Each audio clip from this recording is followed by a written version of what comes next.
Welcome to the Bill Walton Show. I'm Bill Walton. And as everyone knows, events in the world have been simmering and now they've reached a boiling point. And particularly with the flashpoint in Israel with Iran lobbing drones and missiles at them, we need to figure out where this is going. And to do that, I brought in two of the smartest geopolitical strategies around. Dr. Stephen Bryen, who's a senior fellow at the Center for Security Policy and Yorktown Institute.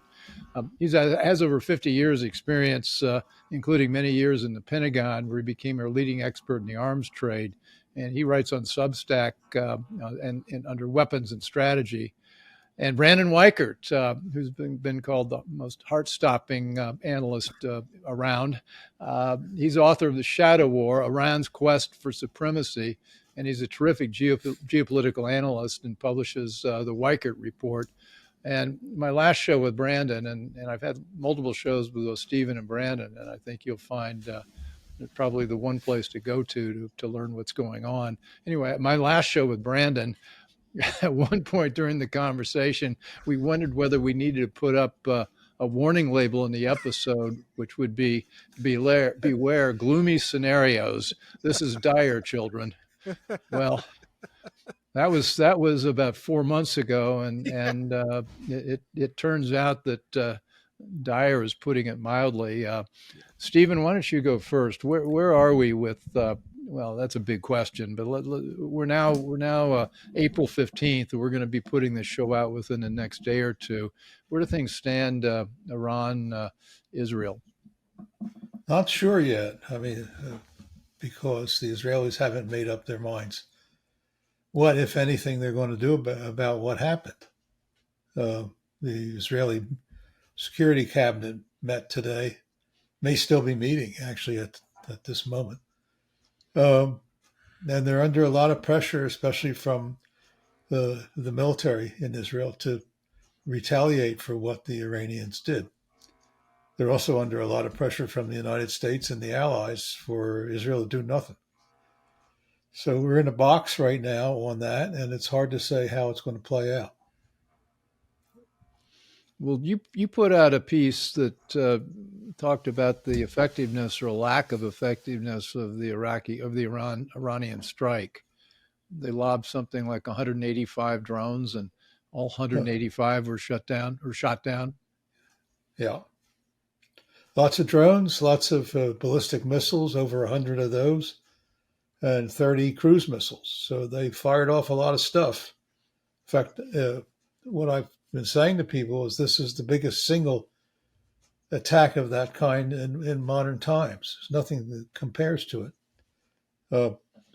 The amazing thing was that between the Israeli air defenses, both airborne and ground-based, the U.S., both airborne and sea-based, and Jordanian air defenses. And I'm not sure what the Saudis did or didn't do, that they were all pretty much all knocked out except for 7 ballistic missiles that hit Israeli territory. 7 out of 120, something like that. So on the whole, it was an amazing demonstration of that you can have air defenses and they can work, right, even under very extreme circumstances. So that was the good news. So and Brandon, the other good news. No, sorry, go ahead. I was just going to finish that. The other good news was that you had Jordan and you had Saudi Arabia for the first time actually defending a Jewish state. You have to take that on board because that's historical. That's an incredible thing. And I don't think people have grasped it yet, but it's a really big deal. Yeah. Well, Brandon, your book is titled The Shadow War. Well, Iran has definitely come out of the shadows right now. And does this point that Stephen raises about Saudi and the others coming to Israel's defense, does that have to do with the Shia-Sunni split, or two-part question? Why now, and does this represent a fundamental long-term divide among the Islamists, the Muslims? Yeah, that's an excellent question. The short answer is yes. there are more kind of nuances here behind why Saudi Arabia and Jordan did what they did, but I definitely would say, particularly for Saudi Arabia's involvement, there was a sort of religious element, this kind of religious Cold War that's been going on between the Kingdom of Saudi Arabia and the Islamic Republic of Iran. For your audience's sake, I'll just elaborate. Iran is a Shiite, ethnically Persian country in a predominantly Sunni Muslim, ethnically Arab region. And so there is this long time feud between the two sides going back to the 7th century when the original Sunni Shia split occurred. And in my book, in the beginnings of my book, I sort of trace the history there and how that translates to modern geopolitics. And so that was at play. I also think that the United States, under Trump, really midwifed a new form of diplomacy for the region, which was the Abraham Accords. The Biden administration came in and basically tried to kind of neuter or nullify that agreement. But the regional partners or the regional players like Israel and Saudi Arabia still kept sort of trying to make the Abraham Accords work without the Biden administration. And in fact, as you and I spoke about, I think the last time we were on, or I was on, the whole October 7th, the context behind that attack, a few weeks before that attack occurred. Now, the Hamas was planning this for a while, but the triggering point for that attack, as I see it, was the Netanyahu UN speech from 2023, when Netanyahu held up a map entitled The New Middle East. And it was sort of documenting visually for the audience how Israel was aligning some of its security interests with Saudi Arabia, sort of in keeping with the Abraham Accords. And I believe, this is my assessment, I believe that the Iranians were wigged out by that. And basically, we know Hamas has been working for Iran to some degree. And in my opinion, they initiated the attack when they did, how they did, as part of a larger strategy by Iran to basically nullify or force the Sunni Arabs to divorce themselves from the Israelis, knowing that Israel would have to go in to Gaza in response, and that would alienate so many Arab Muslims in the Arab community. Interestingly, though, behind the scenes, I have been told, and I heard David Goldman recently, our mutual friend, reporting this at the Asia Times about a few months ago.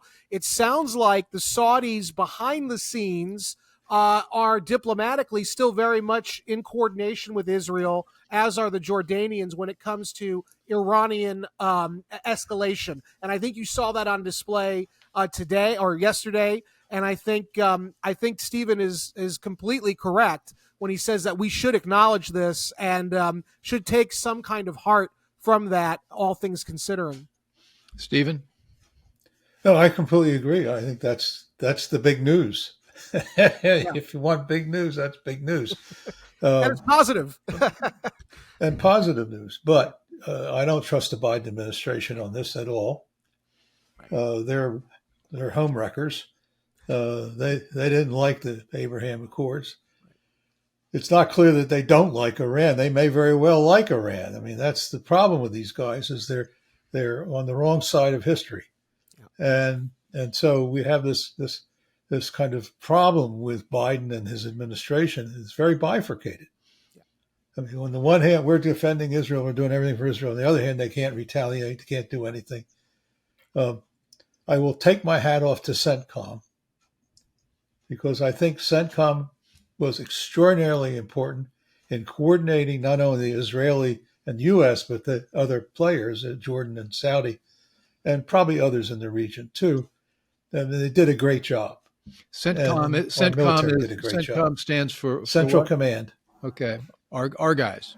Yeah, our guys. Yeah. I mean, even General Gavrili. I mean, they did a Lloyd Austin really. Knew what they were doing. Yeah. Huh? Lloyd Austin obviously was out that day. No, I think Austin's okay on this. I mean, Okay. I don't think he's the problem, and I don't think the Pentagon's the problem here at all. Like the problems in the State Department and the White House. Maybe in the CIA, I'm not so sure, but certainly in the White House. And there is one gal in the Pentagon who's, Iranian and who works on, very sensitive things. I don't know why she's there.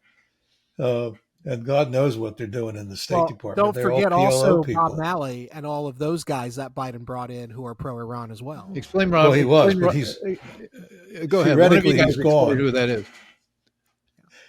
Rob Malley was in the State Department. He was the head honcho for the U.S.-Iran negotiations on the nuclear problem, and but he ran into some kind of security problem. Let's call it that, because they've never told us exactly what it was. And he was kicked out of the State Department. And now he's at Princeton. Of course. Well, that's where they always land at Princeton or Yale or Harvard. But anyway, I mean, aren't his I parents think Iranian? Isn't Say he again? Iranian? Is not he Malley? Iranian? I think. No, I don't think so. I know his parents were radical, and they were very much in. Radical's one thing. I mean, Okay, he was certainly radical.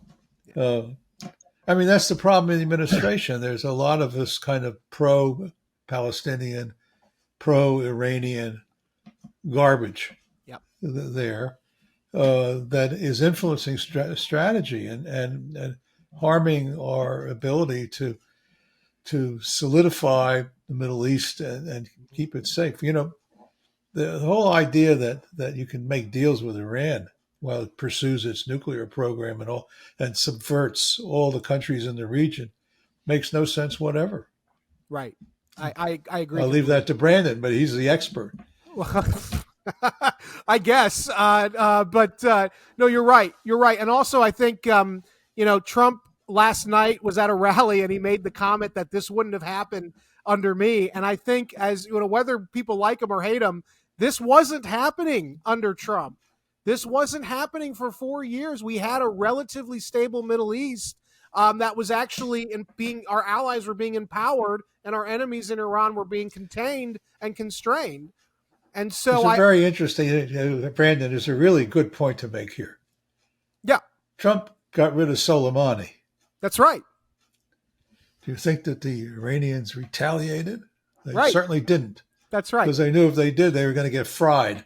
That's right. I just have an article at the National Interest that talking about what the difference 4 years makes. Remember, after we got Soleimani, remember Trump was not supposed to do this. It's very destabilizing. He did it. He took out Soleimani. The Iranians were set back for years in terms of their kind of grand terrorism campaign. It bought us a lot of time and peace and quiet. And the Iranians, after that incident, they threatened, just like they did after the Israeli strike on the Iranian consulate in Damascus a week ago. The Iranians threatened to unleash holy hell upon the Americans in Israel, and it never happened because they were afraid of Trump. Because Trump said, if you do this, I'm going to go all out on you. And the Iranians knew he meant business. With Biden looked at the camera and said, don't. And guess what? They did. Within 24 hours, they did. And actually, the thrust of my recent article was saying, it's great that the Israelis were well protected this time. It's great that the Sunni Arabs, along with the Americans and British, came to the assistance of Israel this time. But my concern is the fact that Iran even did this to begin with. This was extremely flagrant for Iran, which tends to prefer to operate, as my book says, in the shadows. And so my concern is that as long as Biden is in power, deterrence is dead in the Middle East. And that is the real scary thing, because it's going to destabilize the region further the longer that Iran and its partners believe that the United States' deterrent ability is not very credible. What are the limits, if any, on what Iran can do, and what are the limits of any on how Israel can defend itself? Because there's, I know what we've done in Ukraine is we've basically run out of ammunition and material, and I understand that if the Iraqis or Iranians are lobbing $2,000 drones and we're shooting them down with $1 million missiles, that there's an asymmetry there, and can they keep this up, or what does anyway? I'm going to stop. I've got about 50 questions. Let me ask that one. See if we can. Well, they can keep it up. Try to find the good question inside that pre. Well, I mean, they can keep it up. I mean, they can, if there's no answer to it, if you let them get away with it, they'll do it again. I mean, there's no doubt about that. I think the problem here is that the normal response when Iran threatened to attack Israel, as they threatened for a couple of weeks, that the right thing to have done is to tell them, if you fire even one missile, we're coming after you. And we're going to knock out your capability to launch any more. What would that take to do? What would that take to do that, Stephen or Brandon? Well, I think there's different problems. What would that look like? The first thing you would do, in my opinion, is to knock out their missile fields, because those require preparation, and they're liquid fueled. Most of them were liquid fueled missiles, so they have to fuel them up, and it's very visible. Knock it all out, destroy it. The second thing is to take out their command centers, because if they can't command, they can't run the show. So I would knock those out as well. And then you can go from there. The hard part is the drones, because drones can be launched from almost anywhere. And they launched some from Yemen, they launched some from Iraq, and they launched some from Lebanon. In fact, the major casualty in this whole episode was in Shiraz in Iran, because one of the drones that was supposed to hit Israel crashed and blew up a piece of Shiraz. So it wasn't too successful. Brandon? I would also say that my concern with sort of all of our rivals right now, China, Russia, Iran, North Korea, my concern is the defense industrial base. Our defense industrial base, as Stephen has written about frequently, is ailing. It's not doing well. We can't even keep up with peacetime demands, let alone the increased demands of the war in Ukraine and now the Middle East and whatever else, Venezuela, Guyana, maybe. I mean, we don't know what's going to happen next, but there are quite a few conflicts down the line that are straining our defense industrial base at a time when Iran, China, Russia, even North Korea, their industrial bases are not only working very well, but they're actually increasing their tempo. And so that, in terms of what can Iran do, the concern that I have is, as we've seen them being able to supply the Houthis, supplying the Hezbollah, helping out Hamas, as well as sending a lot of equipment to Russia for Russia to use in Ukraine, my concern is the defense industrial base of Iran is obviously good enough that they can do all of these things. And so they can probably try another strike like this again. And as we say in Florida, even a blind pig can find its slop bowl once in a while. And so my concern is that they're going to keep trying to do these widespread direct attacks on Israel, and eventually maybe they will get through, because, as I said earlier, they don't fear American deterrence. Something that I would recommend, and this is escalatory, and so we should be very concerned about that given the kind of weaknesses in America, but we might want to entertain notions of actually either with the Israelis or a kind of a coalition striking at Iranian defense industrial base targets, those facilities that are charged with producing ballistic missiles, charged with producing drones. That won't end the threat entirely, but it will degrade it. And that's the key. You want to degrade Iran long enough so that our allies in the region, hopefully, the Sunni Arabs in Israel, can kind of come to a new modus vivendi and maybe establish some new containment protocol for Iran, which was the goal originally of the Abraham Accords. Well, the only thing that's going to really work in Iran is getting rid of the mullahs and changing the government. But I don't think we can afford to do or lead a regime change mission. This is my only real issue with that. We haven't been very good at that. I don't know why. Yeah, I mean, my thought would be contain Iran, replicate the strategy that worked against the Soviet Union, and we contained them for long enough that the system died from within and basically became sort of eviscerated from within. And that would be my hope. We could apply that to Iran again and have the Iranian people sort of sweep aside their regime after it's been completely gutted. But right now it's not. And so my worry is the last thing I think we can afford to do is have U.S. military doing some kind of regime change. Well, it's important to grasp who runs Iran and how it's run and where the power centers really are. Right. And most of it's in the Revolutionary Guard. Yes. Which is why Soleimani's assassination was so critical. Right. And why the Israelis knocked out the other guys in Syria. Right. But I think you have to take them on. I mean, Well, you do. whatever way you can. I mean, all the other things, knocking out infrastructure, let's call it that, is well and good. But then they're just going to fire off more rockets and more missiles, and they're going to accelerate more their nuclear program. So it's not going to stop them. But the Revolutionary Guard is the key power factor, I think. And I'm not a great expert on Iran, but everything I read and understand is that the power is held by the Revolutionary Guard. If it's broken, then anything's possible. I agree that the IRGC is the primary kind of locus of power in that system, and I think there are things we can do. And I think you saw it under Trump. I think you see it when Israel assassinates these IRGC thugs. I think those are things we can be doing that will weaken the regime. But in terms of direct regime change, I don't think the United States has the capacity. Well, that's how you get regime change. Right, absolutely. But when people say regime change, I think the assumption is that America would replicate Iraq, and we don't want to do that. No. We didn't do that very well, did we? No. Big failure. So let's pull back a little bit, because it seems like we're entering World War III with a battle, with all these things going on multiple fronts. We're still dealing with what Ukraine, Russia.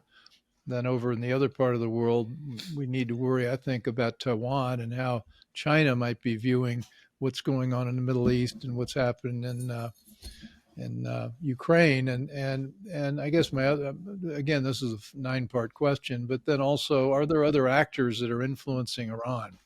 I mean, some people have said China. I don't know. They certainly have an interest in destabilizing everything. Russia is the big one. How so? What's Russia's role here? Well, because I think the Iranians think that their partner is Russia. Okay. Although it should be noted, my understanding is that the original plan for October 7th was to see the Syrian Arab army opening up a front against Israel after Hamas initiated the attack. It was supposed to be Hamas initiates the attack, Hezbollah opens up a second front, and then a third front would have been opened by Bashar al-Assad in Syria. And it was the Russians, supposedly, who stepped in and told Assad, do not do this. So I do think you're right that the Russians want to destabilize the Middle East so enough that the Americans are tied down there. But also the Russians don't want to see the Middle East so destabilized that their interests are threatened. And they do have interests there, notably in Syria. So they have to walk this tightrope where they want to kind of cause us headaches, but not so much so that it risks getting them, damaged in the region. It's a very the Russian strategy is complex. I mean, right. It has been complex for a long time. They have deals with Israel. Yep. On deconfliction, for example. Right. They look the other way when the Israeli planes fly. Yep. I mean, there's stories of these joint Iranian bases with Russia. The Russians know the Israeli airplanes are coming in. The Russians order their troops to move to the other side of the base, knowing that the Iranians are going to get blown up on the one side of the base. Yeah. So, they do work. It's very weird, this whole, Middle East. I don't think it's weird. I think it has to do with what Russian policy is. And Russian policy is, ideally, and I say ideally with, quotations and wrapped in more quotations, ideally is to replace the United States in the Middle East. Yes. That's very simple. So they talk to the Saudis, they make oil deals, that kind of thing. The Russians don't want trouble with the United States, and they certainly don't. And they have their hands full with Ukraine right now. And they also have an Islamist problem. They also have an Islamist problem. And they have a big Islamist problem. Right. Had for years, but now it's hot again. Mm-hmm. Right. So they're probably telling the Iranian... How is Russia's Islamic problem hot? Well, because they... look at what happened at Crocus Hall outside of Moscow. All right. I mean, they were Tajikis, but some of them came from the Russian Islamic areas, let's call it that. And I think it's deeper than that. I mean, I think the Russians have had this for years. Yeah. and they manage it, but it's a big problem for them. But there is a So reason. they're probably complaining to the Iranians, "What the hell are you doing? Right. With the Crocus Hall?" Exactly what I was gonna say. One of the reasons I think they have tried to keep Iran in their orbit is because they're worried about this large Muslim population in Russia, Dagestan, Ingushetia, Yep. Those Yep. places which are a problem. Chechnya too. Chechnya too, right? Even though they subdued Chechnya, kind of right. But I think that significantly the thinking is, keep Iran in our tent, mixturating out rather than outside the tent, mixturating in. And so I think that's some of why they're so intimately involved now with the Middle East. Yes, they want to displace us, but I think they're also trying to figure out how do they manage this population problem they have. Yeah, they have a big one. Is China anywhere in the region? I know China wants to be influential everywhere. Yeah. Yeah, but I don't think China's a big player. They're growing. Brandon has a different view. Well, I have of the view when it comes to China. There's an old line. It was in Lawrence of Arabia. It was also in a 2012 film called Prometheus. Big things have small beginnings, and so my concern is that just as with China's rise in general, we tend to kind of say, well, it's not really that big, but I think that it's a seed that's growing. Actually, my article with Shoshana's the Jewish policy. I'm sorry. Yeah, the center. Yeah, was all about China's growing role in the Middle East, and what we know is that, of course, China has large ties to the Middle East now because they get so much oil and natural gas from the region, but that's just sort of the entry point for them because of the tech war that Donald Trump began and Biden has continued for the most part to some degree against China. China is desperately looking for ways to gain access to Western technology that is otherwise now being cut off from them. And they're looking at third parties. And they're looking specifically at Saudi Arabia, Silicon Wadi, which is sort of their version of Silicon Valley. They're looking at the Israeli equivalent. I think it's a Herzliya by the Sea, I think, is where one of their tech hubs is. And basically, the Chinese are trying to get in tight with these different countries in the Middle East to gain access to sophisticated Western technologies that have otherwise been denied to them over the last few years. And so that is a key point of competition. And we saw also when I was writing at the Asia Times last year, this was being reported by the Asia Times, this deal that China brokered between Iran and Saudi Arabia, which was sort of a quasi ceasefire. And then at the same time, China's moving into the region and they're selling ballistic missile technology, not only to their normal allies in Iran, but they're turning around and selling the same systems to the Saudis. So obviously they're trying to become... Yeah, but Brandon, that goes back years. I mean, I know.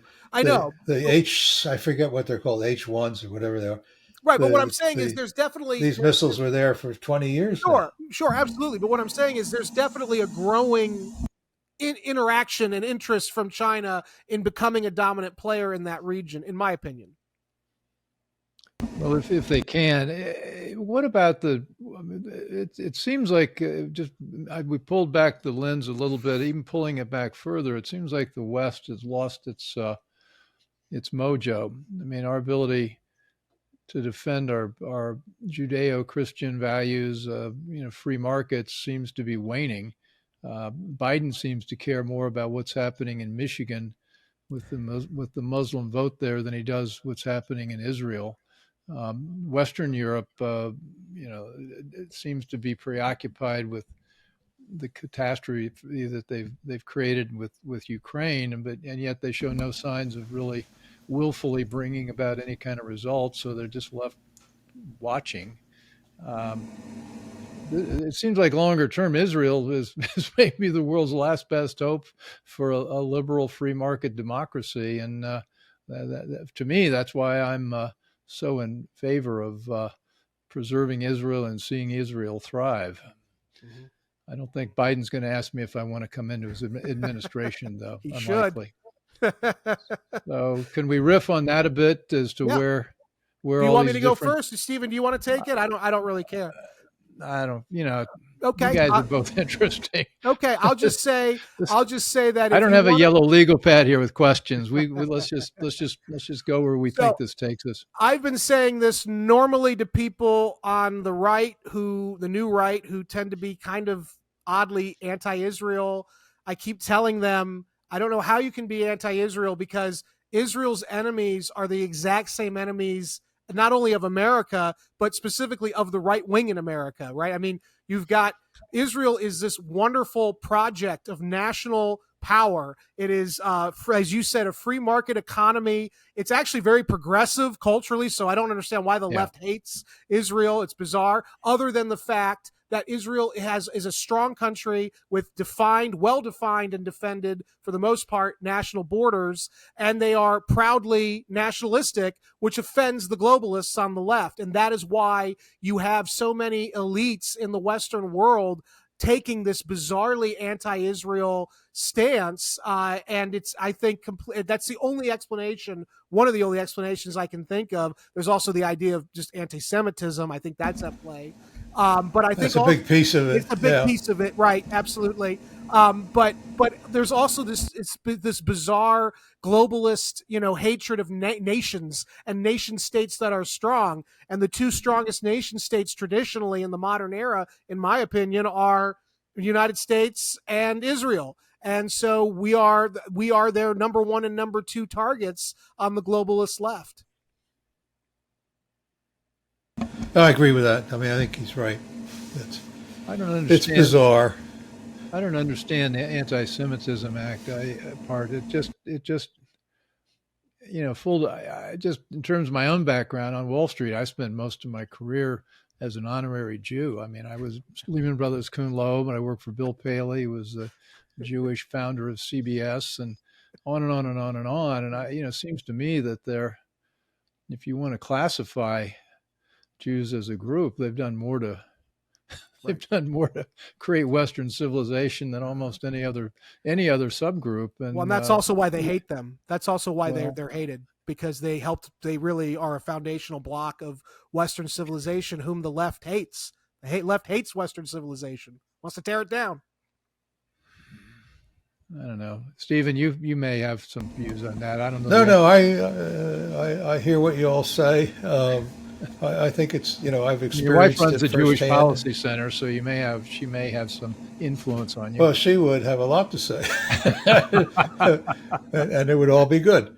But the attacks on Israel are unconscionable and massive, and they're from Europe, from the United States, from Canada.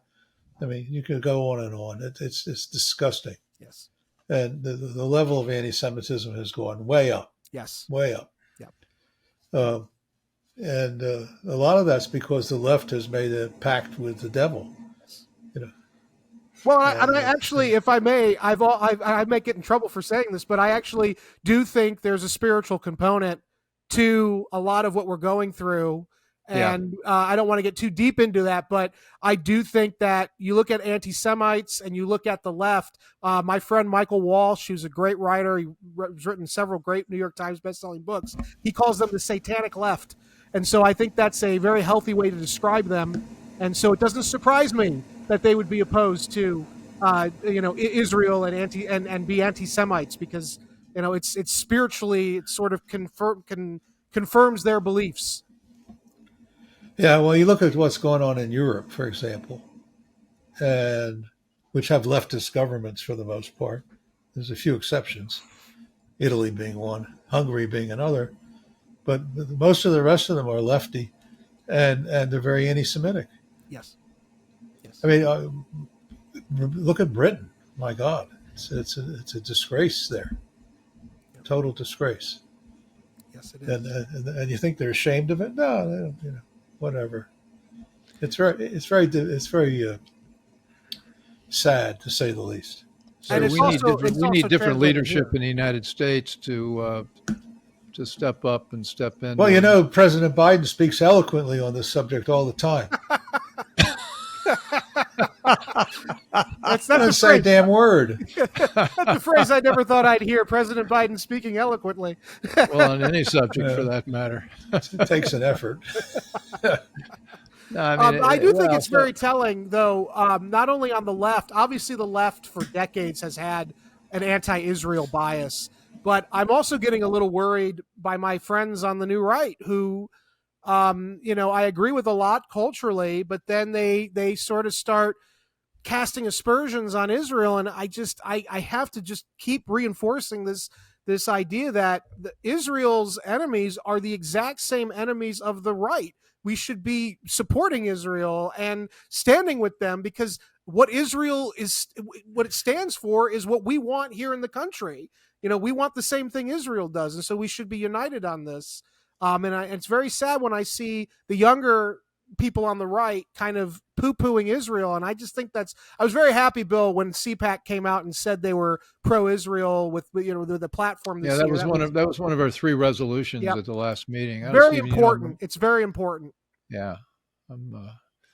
CPAC has gone I'm vice chairman there, and we've gone very deeply into the idea of this freedom movement is global, and we've got to protect we can't really protect, but support all the countries that stand for the values that are the right values, and Israel certainly exemplifies that. So I'm worried. I mean, you two are the national security experts, and one of the things that I find myself when I talk with geopolitical or national interest things like that is it seems to me like we've got an awful lot of people playing for our team.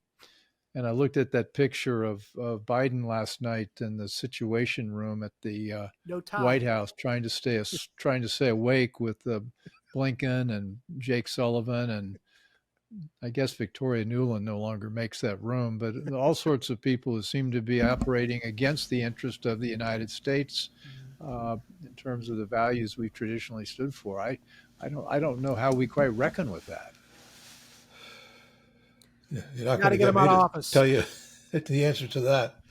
I don't. I mean, it's tragic. I mean, really, this, as I said earlier on, the administration is got a lot of bad apples in it, especially in the White House and the State Department, and they're the ones that write the memos for these damn meetings, and they tell our leaders what to think to the extent they think at all. That's right. And that's prevalent in this bunch. Yeah. And the only thing you can do about it is vote them out of office. That's right. Yeah. Where do economics come into play here? Oil, Middle East, Saudis supporting Israel. I mean, at some point, do even the people that don't support Israel recognize if we blow up the Middle East or that it gets blown up, that's going to wreck us economically? I think they'd be fine with that. I think that, to build off what Stephen's saying, I mean, we have a lot of bad actors who believe really awful things. One of the places I write at is thepipeline.com, where all we do is criticize, these global warming fanatics. And most of those fanatics are now running our government. And so I think on some level, they would be fine if the Middle East blew up and we couldn't use oil because they want us to switch over to, wind power or whatever. And they don't really care about the economic consequences. Yeah. And you can see that they don't care about the economic consequences by the fact that they keep supporting policies that are driving up the price of everything. Go try to buy eggs. It's a 300% increase in the price of eggs in the last 4 years. That's insane. That's because of Biden policies. And so I think that they would have no problem with seeing the Middle East go bye-bye and have us rely on inefficient, unaffordable forms of energy. So I think this would be part of their plan. Well, there's also the problem of Europe and its dependence on the Middle East for oil. And Biden's exploiting that right now. That's why he's demanding a meeting of the G7 to deal with the Iran-Israel issue. Mm-hmm. Well, what's the G7 got to do with it? That's an economic alliance, isn't it? I mean, it's not a military. Yeah, that's what it's supposed to be. Yeah. So what do they have to do with it? Well, what they have to do with it, I think, is to promote peace in the area so they get their oil. Yeah. That's it. So from that point of view, Biden understands that, and that's what he's pushing. But I don't know how it's going to turn out. I mean, I think that we may be running out of our ability to carry out a policy like we're carrying, a pacifist, isolationist policy, which is what Washington is pushing. Yeah.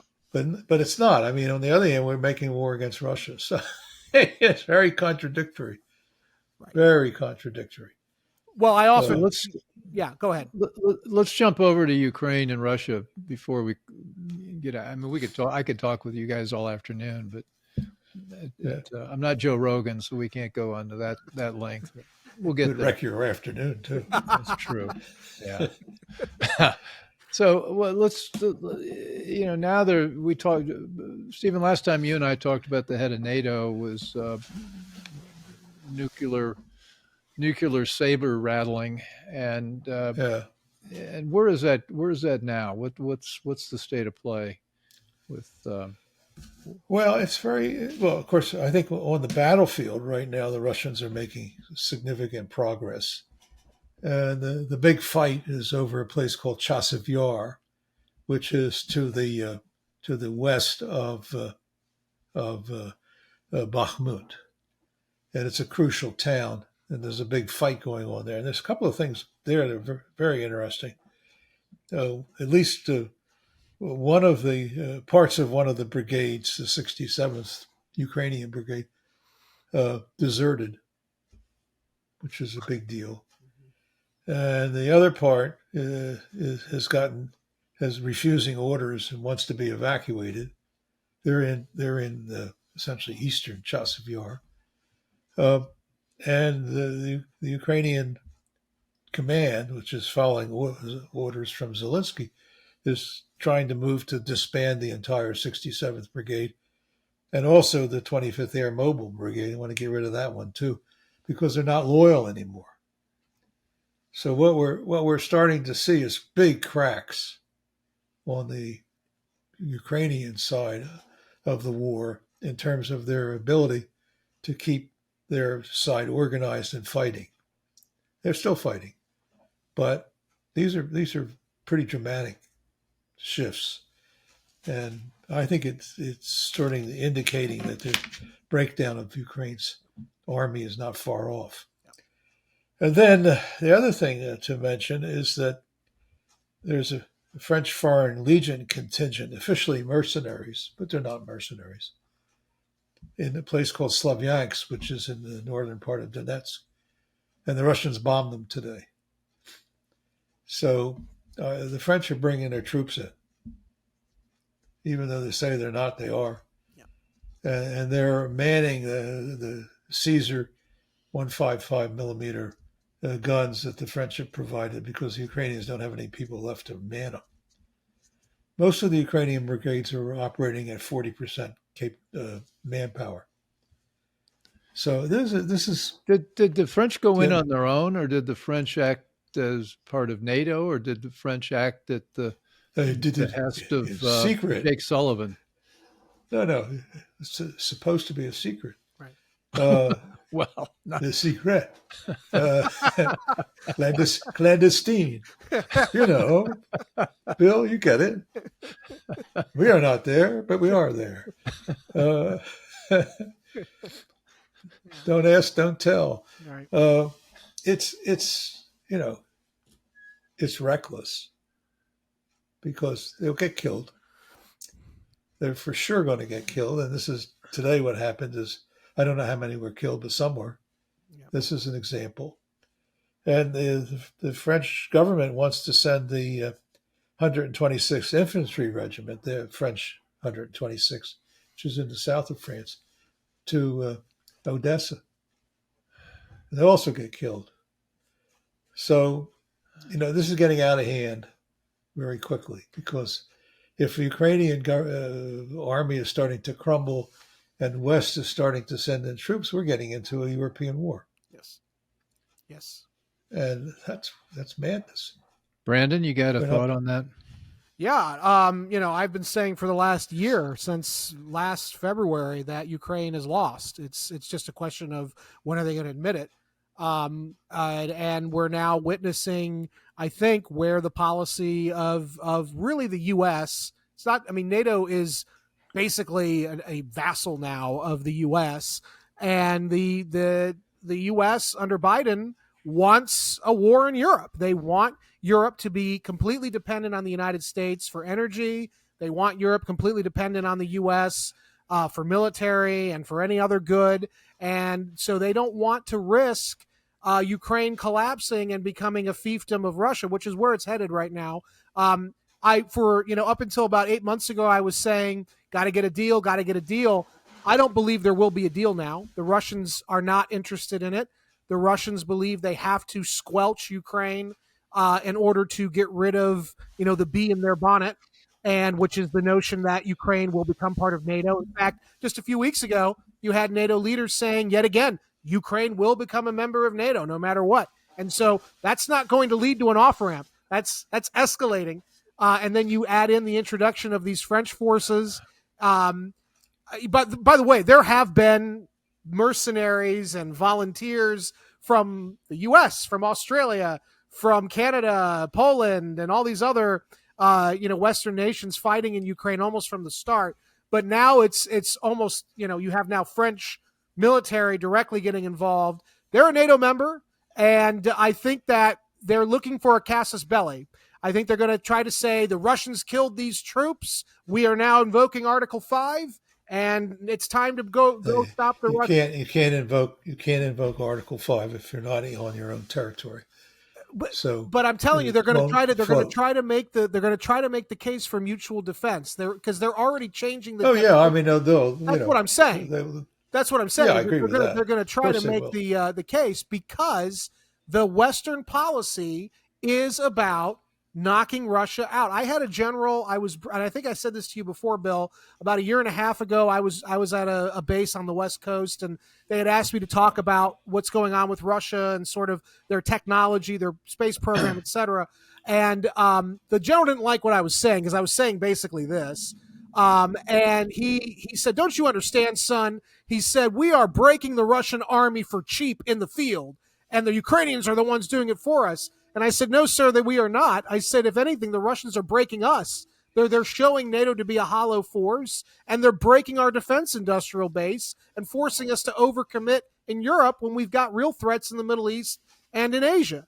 And so that's exactly what's going on. And now we see the sort of knock-on effect of Russia becoming a junior partner for China. We see, as Stephen brought up before, Russia's sort of the one of the influencers in the Middle East. And so we're witnessing, I think, the opening salvos of a real world war, maybe in Europe was where the initiation will be, but it will cascade throughout Eurasia.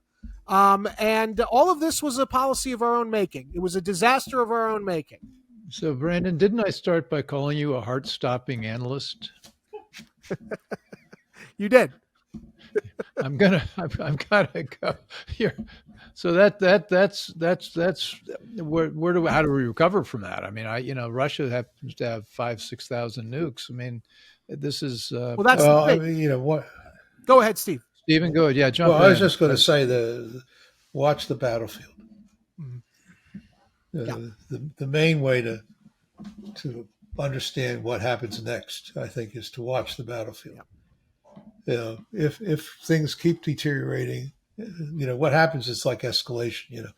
Things deteriorate in that way. The momentum increases and increases exponentially. Right. So at some point, we're going to have to face the fact that Ukraine may not be viable. It's not. And but we'll have to face it. And what are we going to do then? I don't think anybody, even the nuts in Europe, including the UK, are prepared to do a war in Ukraine or any place else because they don't have the ability. It's not. It's just plain simple. The British say, "Well, we could fight for 10 days." That's optimistic. The Germans say maybe 2 weeks. Yeah. That's optimistic. Do you know how many tanks the British have that can be put into the war? 40. Right. 40. And the Germans have less. Yep. And most of them don't work. But I think the So implication who's here, kidding who but here? I think the implication here is that they expect the Americans to come riding in, and I think Biden might just be willing to do that because he and his No, team. I don't think so. I don't know. I think think so. he and his team have convinced He'd be themselves. impeached tomorrow morning. I don't know. I think he and his team have convinced themselves that to win re-election, they've got to be a wartime leader. And if you look at everything he's done since he took office, I mean, he created this crisis. And, you know, it just seems like why else there's been so many off ramps and he's just blown right by them. And so my fear is that this is really about getting a war for domestic political consumption. If you don't have the ability to have air superiority in warfare, you can't win.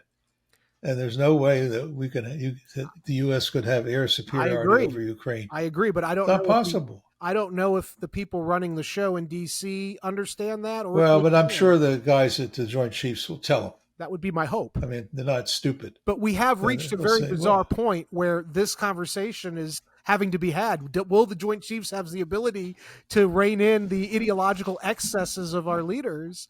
That's a very scary, especially when I have a lot of confidence that when push comes to shove, the advice they're going to get will be reasonably sound.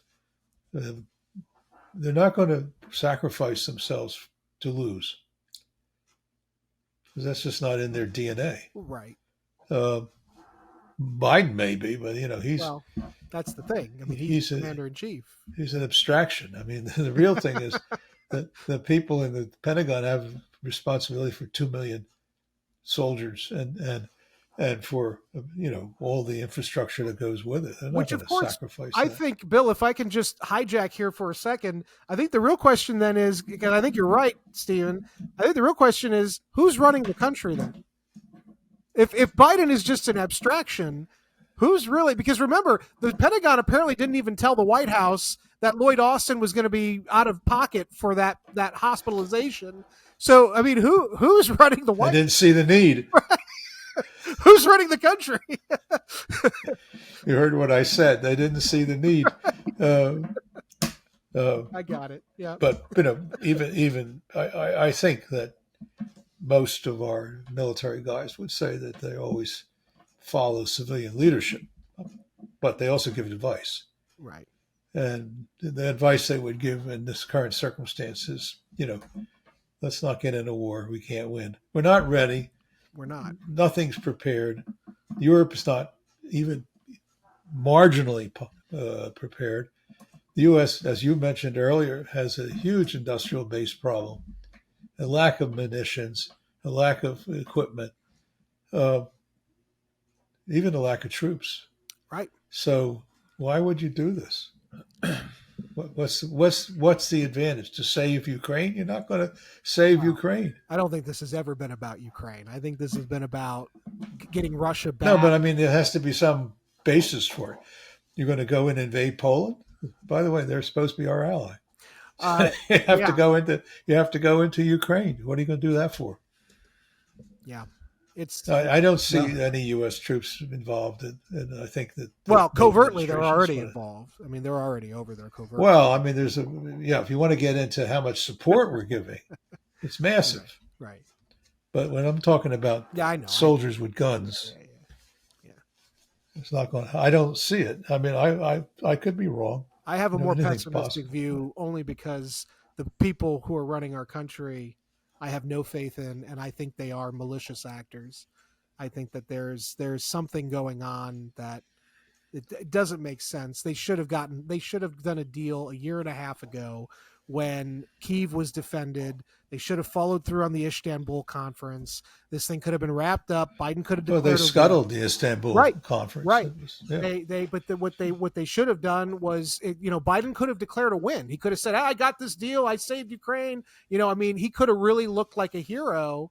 And instead he doubled down and they kept going. And so why would they keep going other than there is some malicious intention here? So maybe it's Brandon, to make America lose a war. I've really got to stage an intervention here. I mean, malicious. I mean, do you think an administration that would leave the border wide open is malicious?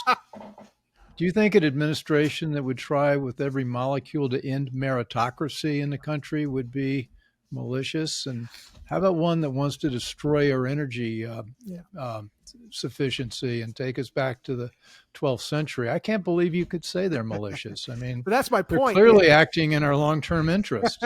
That's my point, is that they are they are working against our national interests. And so, maybe the goal is to make America, they used to talk about cutting America down to size.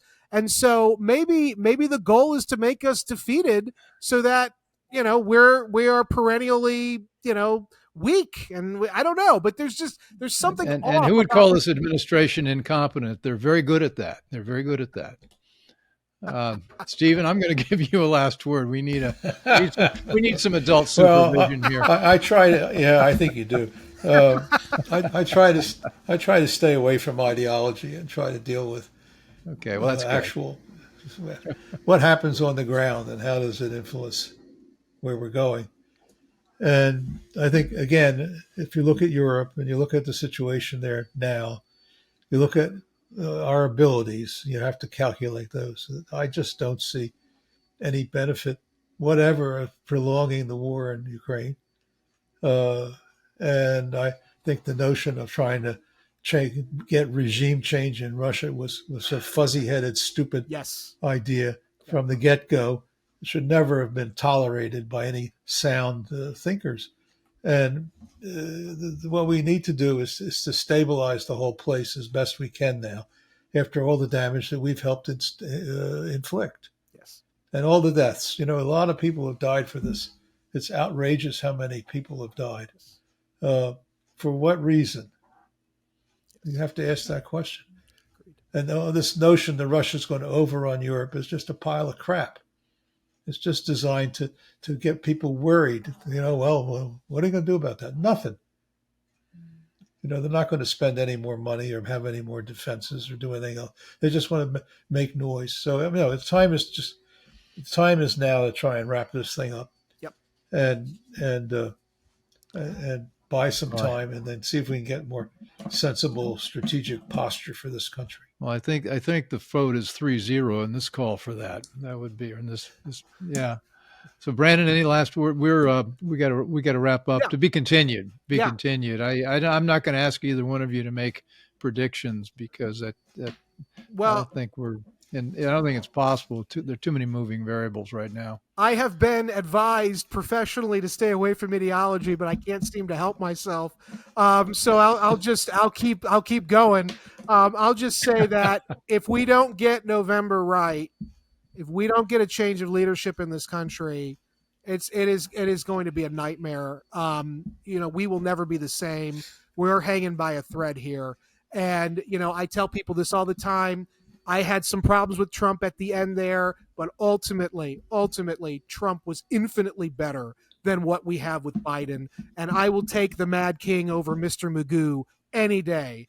And if we can get Trump back in, I think, as he said recently, he can get the killing to stop. And that would be great. And then we can become wealthy again. Maybe even relive the 1980s, Bill. I don't know. Maybe. My favorite decade. I was on Wall Street during the decade of greed, and boy, was it fun. So those are my closing thoughts. Hope springs eternal. Okay, well, I guess that'll wrap. That's a wrap for right now. But anyway, to be continued.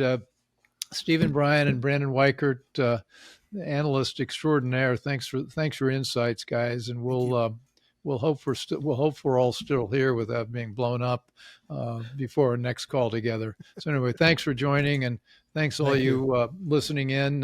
Hope you enjoyed this, and as you know, you can find us on all the major podcast platforms, and sign up, subscribe, get your friends to sign up as well. If they want to find the conversation that they can't find almost anyplace else on the internet. So anyway, thanks for joining, and talk with you again real soon. Bye.